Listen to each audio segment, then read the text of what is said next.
Another news here. Could Christian Yelich get his wish and be shipped out of Miami? Craig Mish of SiriusXM is reporting the Brewers have put together a trade package for the talented Marlins outfielder. Yelich's contract, very appealing. 4 more years of control at just over $43 million.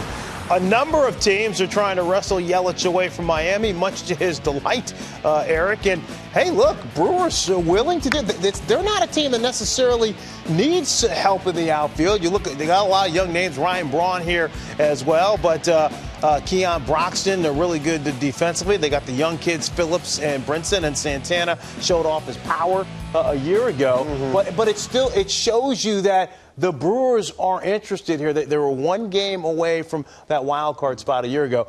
They're trying to upgrade and take this to the next level. Yeah, and I think if you're a Brewers fan, you have to appreciate that. I think what you get in Christian Yelich is just a proven player coming into the prime of his career, where you have more question marks in that Brewers outfield right now. Ronnie, what do you think about Yelich here? You know, I was just thinking that what I find real interesting is that, one, the Brewers have 7 prospects in the top 100.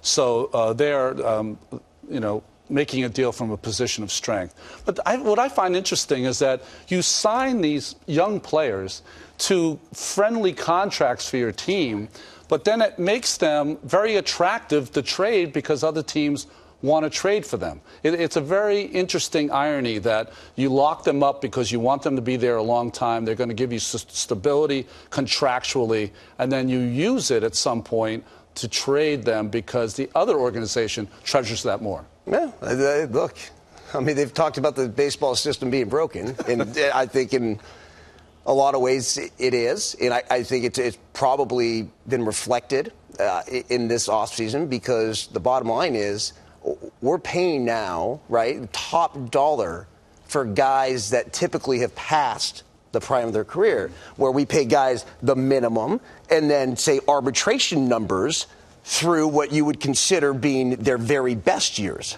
right? That's right. So it's just sort of backwards how it works. And I think this offseason and the plethora of free agents still on the market is a reflection of a market correction that's happening because front offices are getting smart. Yelich's situation a little different. Old ownership that signed Yelich to the deal. But what I'm trying to say with that is that makes Yelich even more attractive. And that's what you were saying, too. Where it's like, look, man, if I can get my hands on a Christian Yelich that I know is coming into the absolute prime of his career, as opposed to going to pay top dollar, $100 million plus for one of these free agent outfielders or first basemen, I'm going to do it. Right? Which I'm going to assume that the outfielder or first baseman potentially could be on the decline without naming names and, whatever. But it's a more feasible system, and it makes those guys more attractive. But what else does that mean? Where else is this going to go? I'm just going to say that my asking price, if I'm Derek Jeter and the Marlins, is going to be through the roof. No doubt. Through the roof. The contract's very friendly.